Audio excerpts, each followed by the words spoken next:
Olá pessoal, tudo bem? Nós vamos dar sequência ao nosso mini curso sobre cálculo vetorial, falando agora sobre o segundo operador, o divergente. Bem, antes de falar sobre o divergente, nós temos que definir o que é fluxo de um campo vetorial. Então aqui eu tenho uma superfície amarela atravessada por várias linhas de campo, ou aqui também uma outra superfície e várias linhas atravessam essa superfície. O fluxo de um campo vetorial através de uma superfície é uma grandeza proporcional ao número de linhas de campo que atravessam a superfície, certo? Então aqui tem um exemplo, vazão de água num cano. Então eu tenho um cano com seção transversal, que eu chamei de área aqui, e tem um fluido que se desloca com uma velocidade v. Então é um campo vetorial de velocidades. O fluxo de água, que na verdade corresponde à vazão da água através do cano, no cano, é o volume dividido pelo tempo. Então é dado em metros cúbicos por segundo. Ora, volume é área vezes essa distância. E essa distância dividida pelo tempo é a velocidade do fluido. Portanto, a vazão corresponde ao produto velocidade por área. Certo? Então, a vazão é um exemplo de fluxo. Quanto mais linhas de campo, nesse caso de velocidade, estiverem atravessando essa superfície transversal, essa área, maior vai ser a vazão, maior vai ser o fluxo. Aqui temos um segundo exemplo, corrente elétrica num condutor. Então eu tenho um condutor elétrico, eu representei como se fosse a corrente movimento de cargas positivas para a direita.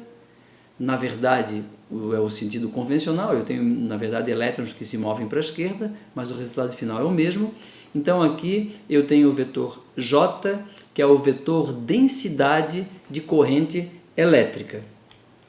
A corrente elétrica é a quantidade de carga que atravessa a seção transversal do condutor por unidade de tempo.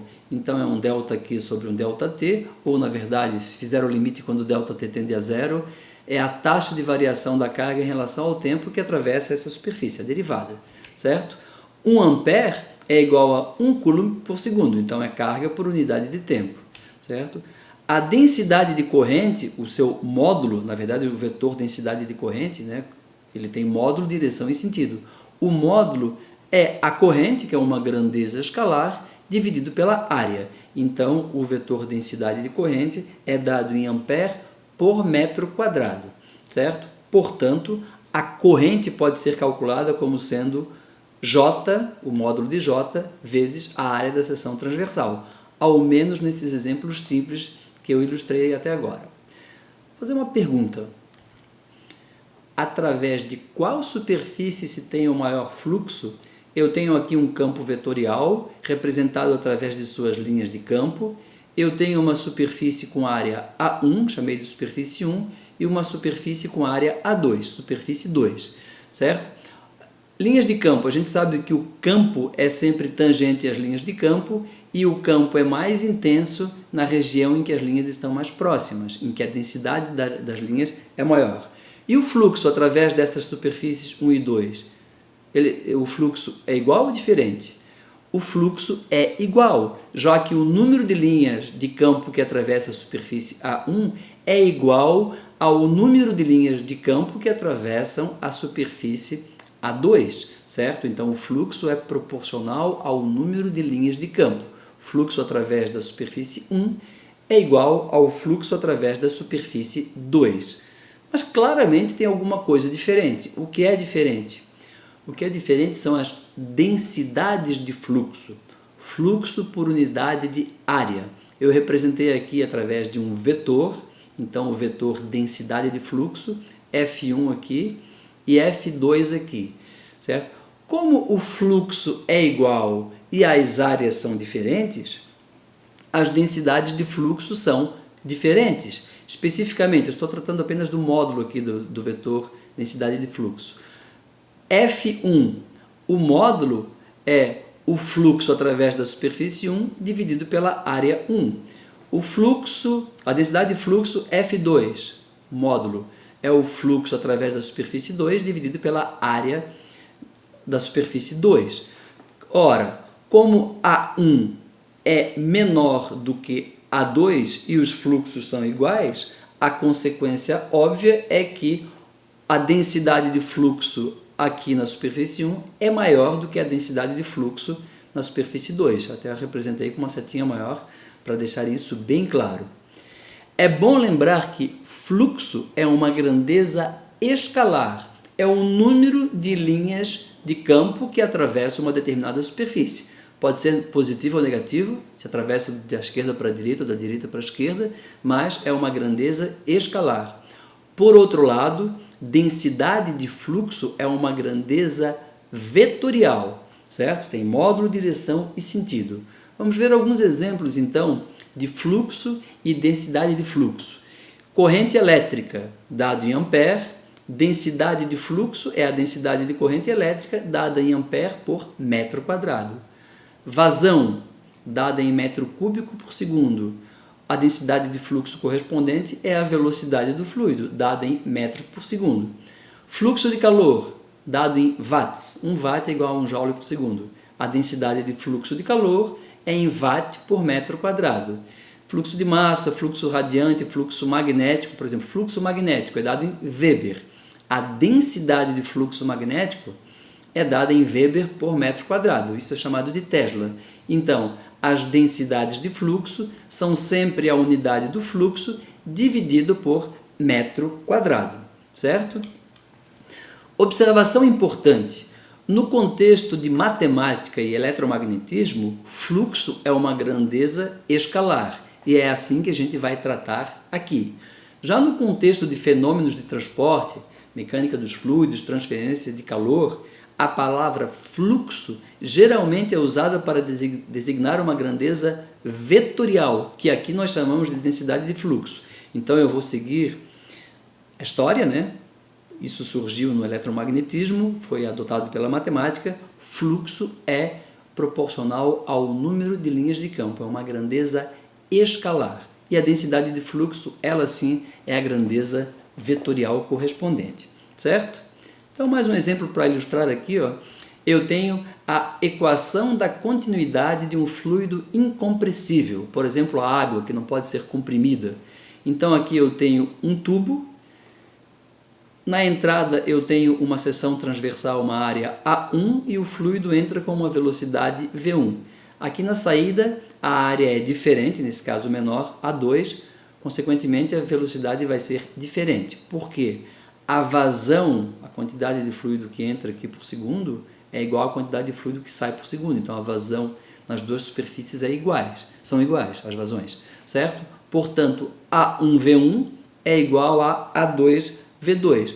Como a área 2 é muito menor do que a área 1, o fluido vai sair daqui com uma velocidade muito maior, certo? Então, quanto maior a área, menor a velocidade de escoamento e vice-versa. Todo mundo já brincou com mangueira e viu que quando eu diminuo o espaço por onde a água tem que fluir, eu diminuo a seção transversal, a área, a velocidade aumenta, a água vai mais longe, certo?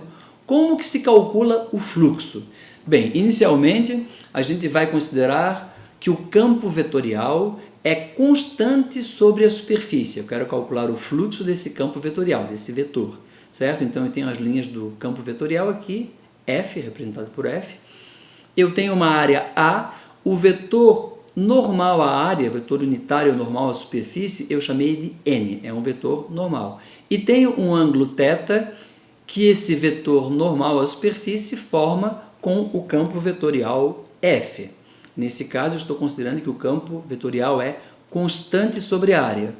Portanto, o fluxo é o produto do módulo do campo vetorial F, do vetor F, pela área, vezes o cosseno do ângulo θ. Dependendo da inclinação aqui da área, o número de linhas que vai atravessar a área da área vai ser maior ou menor. Isso depende, então, do cosseno do ângulo θ.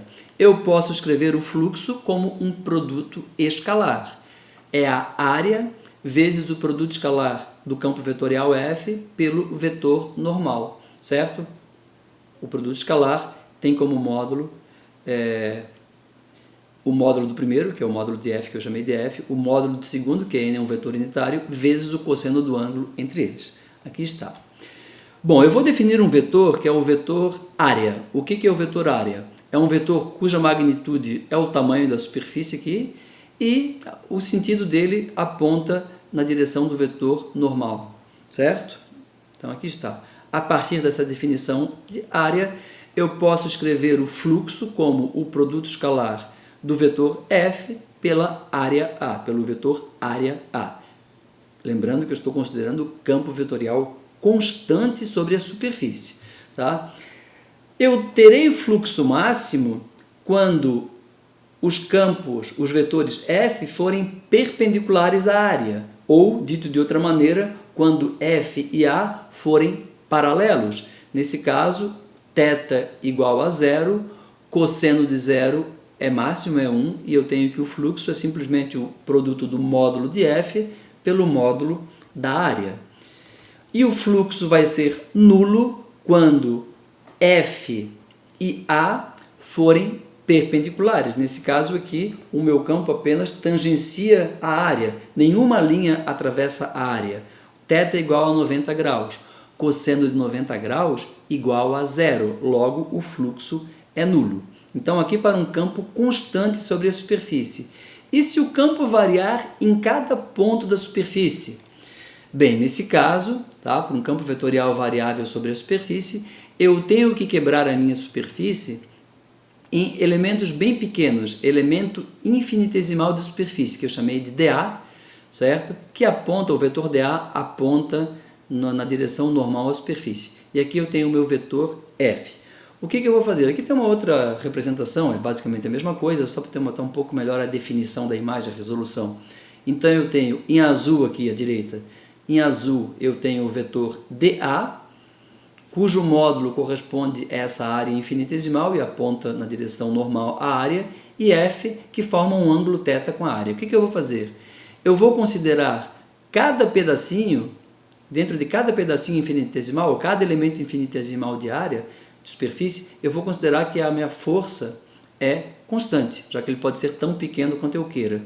E o fluxo total vai ser, então, a soma, na verdade, uma soma de pedaços infinitesimais, é uma integral de cada fluxo infinitesimal.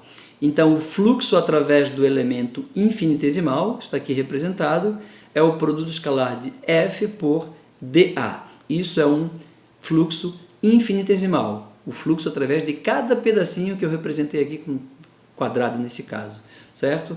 Se eu quero o fluxo total, eu tenho que fazer a soma, ou seja, eu tenho que fazer a integral de cada fluxo infinitesimal. E aqui está então o fluxo, portanto, eu tenho aqui o fluxo escrito como uma integral de superfície ou integral de fluxo. É uma integral dupla do produto escalar do campo vetorial ou do vetor de interesse f pelo vetor infinitesimal, elemento infinitesimal de superfície, cuja direção é normal à superfície considerada. Então, isso aqui é uma integral de superfície ou uma integral de fluxo.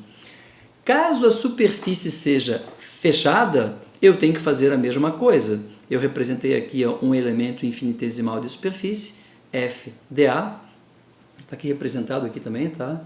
Então, o meu vetor dA é o seu módulo, tamanho da área infinitesimal vezes o vetor normal. Então, nesse caso, eu vou somar todos os fluxos através de cada pedacinho infinitesimal e vou ter o fluxo total. Como a superfície é fechada, a gente usa essa representação aqui, ó. É uma integral de superfície através de uma superfície fechada, certo? A convenção que se faz é a seguinte: o vetor normal aponta para fora da superfície, certo? Essa é a convenção que se utiliza. Por conta dessa convenção, tem-se que fluxo saindo da superfície fechada é um fluxo positivo. Então, aqui o meu vetor dA e o vetor f, eles formam um ângulo cujo cosseno é maior do que zero. Então, o produto escalar é positivo. Então, eu tenho um fluxo positivo. Fluxo saindo de um volume de uma superfície fechada é positivo. E o outro lado, se o fluxo estiver entrando, Então, como o dA é para fora e o fluxo está entrando, eu tenho um ângulo cujo cosseno é negativo. Nesse caso, o fluxo é negativo. Vamos ver um exemplo aqui, um exemplo do eletromagnetismo. O campo elétrico produzido por uma carga pontiforme Q é dado por esta expressão. Aqui então eu tenho o campo elétrico, epsilon é a permissividade elétrica do meio, se for o espaço livre é epsilon zero, certo? Q é o valor da carga e R é a distância do ponto considerado até a carga. A R é o vetor unitário na direção radial, se afastando da carga, se for uma carga positiva aqui, tá? Bom, calcular o fluxo do campo elétrico através de uma superfície esférica que envolva a carga. Então aqui eu tenho a representação, eu tenho a minha carga pontiforme positiva, eu estou desenhando uma superfície esférica aqui com raio R. E aqui essas setinhas indicam o vetor campo elétrico, que está na direção radial, assim como o vetor unitário na direção radial, então, permite representar isso, tá? Então aqui o vetor unitário na direção radial me diz que o campo elétrico está na direção radial, certo? Aqui é uma representação sem perspectiva, né, do plano. Então eu tenho a minha superfície esférica e aqui eu tenho o elemento infinitesimal de superfície que tem uma direção que coincide com a direção radial, certo? Então aqui, ó, meu elemento infinitesimal de superfície, ele tem uma magnitude dA e também aponta na direção radial. Ou seja, na hora que eu for calcular o fluxo, vai ficar mais simples, porque os vetores E e dA apontam ambos na mesma direção. Então esse produto escalar vai se transformar num produto do módulo dos vetores, certo? E o fluxo vai ser positivo, tá certo? Porque ele está saindo da superfície fechada. Então aqui eu tenho o fluxo, então esse AR, ele veio, é o vetor unitário na direção radial, veio do campo elétrico, esse outro AR veio do elemento infinitesimal de superfície, o produto escalar de AR por AR é 1, vetor unitário, certo? E aqui então, o que for constante eu posso colocar para fora da integral. Ora, 4πε, Q e R são todos constantes, R ao quadrado, já que numa esfera o R é constante.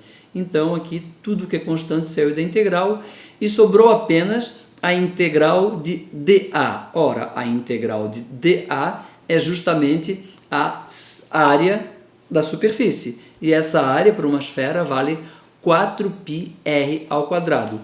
Portanto, o fluxo de uma carga positiva através de uma superfície fechada é igual a carga dividido por epsilon. Isso daqui é uma das equações básicas do eletromagnetismo, chamada Lei de Gauss, certo? Eu vou falar sobre isso no nosso próximo mini curso, tá bom? Bem, então a gente ilustrou o conceito de fluxo. Na próxima aula a gente vai, enfim, definir o que é o divergente, pois ele está completamente ligado ao conceito de fluxo. Tá bom, pessoal? Até lá então!